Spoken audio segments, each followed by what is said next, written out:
Assalamualaikum warahmatullahi wabarakatuh. Perkenalkan, nama saya Agnes Media Putri dengan NIM C1C01995. Pada hari ini saya akan mempresentasikan materi mengenai fikih zakat. Yang pertama yaitu mengenai pengertian zakat. Ditinjau dari segi bahasa, zakat merupakan kata dasar atau masdar dari zakat, yang berarti berkat, tumbuh, bersih, dan baik. Sesuatu itu, zakat berarti tumbuh dan berkembang, dan orang itu, zakat berarti orang itu baik. Zakat dari segi istilah fikih berarti sejumlah harta tertentu yang diwajibkan Allah diserahkan kepada orang-orang yang berhak, di samping berarti mengeluarkan jumlah tertentu itu sendiri. Selanjutnya yaitu sumber hukum zakat. Yang pertama adalah Al-Quran. Berdasarkan Al-Quran, yang mana ambillah zakat dari sebagian harta mereka, dengan zakat itu kamu membersihkan dan menyucikan mereka, dan berdoalah untuk mereka, sesungguhnya doa kamu itu menjadi ketentraman jiwa bagi mereka, dan Allah Maha mendengar lagi Maha mengetahui. Quran surah 9 ayat 103. Kemudian selanjutnya berdasarkan As-Sunnah, Abu Hurairah berkata, Rasulullah bersabda, siapa yang dikaruniai Allah kekayaan tetapi tidak mengeluarkan zakatnya, maka pada hari kiamat nanti ia akan didatangi oleh seekor ular jantan gundul yang sangat berbisa dan sangat menakutkan dengan 2 bintik di atas kedua matanya. Hadis riwayat Bukhari.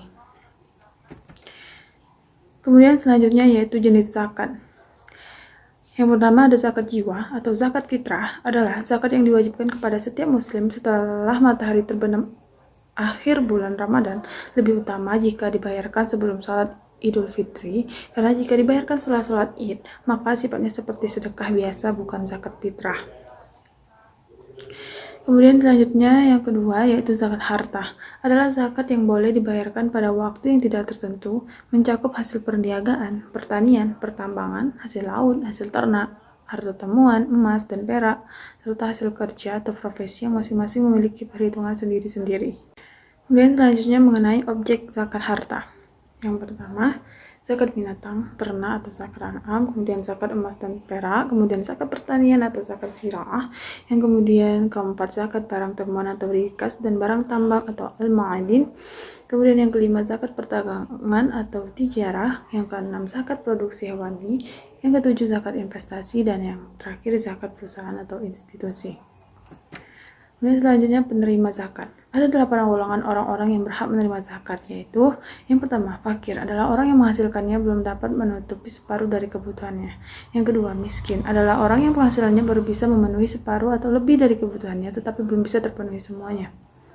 Kemudian yang ketiga, pihak yang mengurus zakat atau amil zakat adalah orang-orang yang mendapatkan tugas dari negara, organisasi, lembaga, atau yayasan untuk mengurusi zakat. Atas kerjanya tersebut, seorang amil zakat berhak mendapatkan jatah dari uang zakat. Kemudian yang keempat, mu'alaf, adalah orang-orang yang hati mereka dilunakkan agar masuk Islam atau agar keimanan mereka meningkat atau untuk menghindari kejahatan mereka. Kemudian yang kelima, budak atau hamba sahaya. Maksud pemberian zakat kepada mereka bukanlah kita memberikan uang kepada mereka, tetapi maksudnya adalah memerdekakan mereka. Kemudian yang keenam, orang yang berutang atau gharimin, orang-orang yang dililit utang sehingga ia tidak bisa membayarnya. Kemudian yang ketujuh, orang yang berjuang di jalan Allah atau fisabilillah. Yang dimaksud fisabilillah adalah perang di jalan Allah untuk menegakkan kalimat Allah di muka bumi. Kemudian yang ke-8, orang dalam perjalanan atau musabil, yaitu seorang musafir yang kehabisan bekal di tengah perjalanan sehingga dia tidak bisa melakukan perjalanan atau kembali ke kampung halamannya. Orang seperti ini, walaupun dia kaya di kampung halamannya, berhak juga mendapatkan zakat sekedarnya sesuai dengan kebutuhannya sehingga dia sampai tujuan. Selanjutnya yaitu orang yang tidak boleh menerima zakat. Kelompok orang-orang yang tidak boleh menerima zakat adalah sebagai berikut. Yang pertama, orang kaya, yaitu orang yang berkecukupan atau mempunyai harta yang mencapai 1 nisab. Kemudian yang kedua, orang yang kuat dan mampu berusaha untuk mencukupi kebutuhannya. Ketika penghasilannya tidak mencukupi, ia baru boleh menerima zakat. Kemudian yang ketiga, orang kafir di bawah perlindungan negara Islam, kecuali jika diharapkan untuk masuk Islam. Kemudian bapak, ibu, kakek, nenek hingga ke atas, atau anak-anak hingga ke bawah, atau istri dari orang yang mengeluarkan zakat, karena nafkah mereka di bawah tanggung jawabnya. Namun diperbolehkan untuk menyalurkan zakat kepada selain mereka seperti saudara laki-laki, saudara perempuan, paman, bibi, dengan syarat mereka dalam keadaan membutuhkan. Kemudian selanjutnya yaitu hikmah zakat. Hikmah zakat yang mana antara lain yang pertama, mengurangi senjangan sosial antara mereka yang berada dengan mereka yang miskin. Kemudian yang kedua, pilar amal jamaah antara mereka yang berada dengan para mujahid dan na'i yang berjuang dan berdakwah dalam rangka meninggikan kalimat Allah Subhanahu wa taala. Kemudian yang ketiga, membersihkan dan mengikis akhlak yang buruk. Kemudian yang keempat, alat pembersih harta dan penjagaan dari ketamakan orang jahat.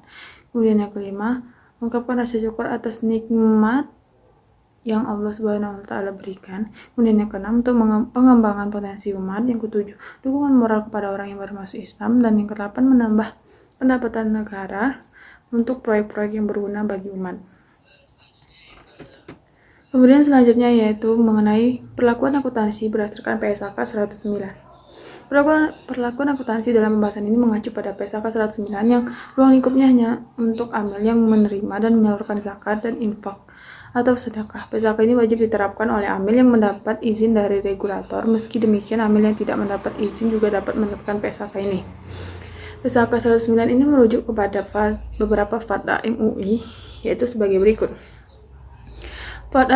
Yang pertama, Fatwa MUI nomor 8 tahun 2011 tentang amil zakat.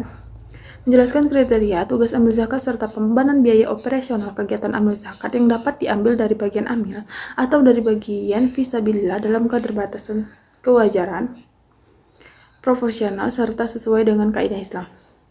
Kemudian, Fatwa MUI nomor 13 tahun 2011 tentang hukum zakat atas harta haram, di mana zakat harus ditunaikan dari harta yang halal baik jenis maupun cara perolehannya. Kemudian yang ketiga, Fatwa MUI nomor 14 tahun 2011 tentang penyaluran harta zakat dalam bentuk aset kelolaan. Aset kelolaan yang dimaksud adalah sarana dan atau prasarana yang diadakan dari harta zakat dan secara fisik berada di dalam pengelolaan mengelola sebagai wakil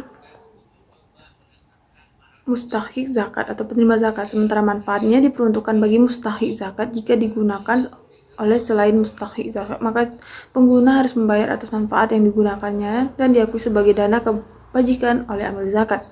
Kemudian yang terakhir, Fatwa MUI nomor 15 tahun 2011 tentang penarikan, pemeliharaan, dan penyaluran harta zakat. Tugas amil zakat adalah melakukan penghimpunan, pemeliharaan, dan penyaluran. Jika amil tidak langsung menyalurkan zakat kepada mustahik zakat, maka tugas amil dianggap selesai pada saat mustahik zakat menerima dana zakat. Amil harus mengolah zakat sesuai dengan prinsip syariah dan data kelola yang baik. Penyaluran dana zakat muqayyadah apabila membutuhkan biaya tambahan dapat dibebankan kepada muzaki atau pembayar zakat. Baiklah, cukup sekian pemaparan materi dari saya. Mohon maaf jika ada kesalahan. Wabillahi taufiq wal hidayah. Wassalamualaikum warahmatullahi wabarakatuh.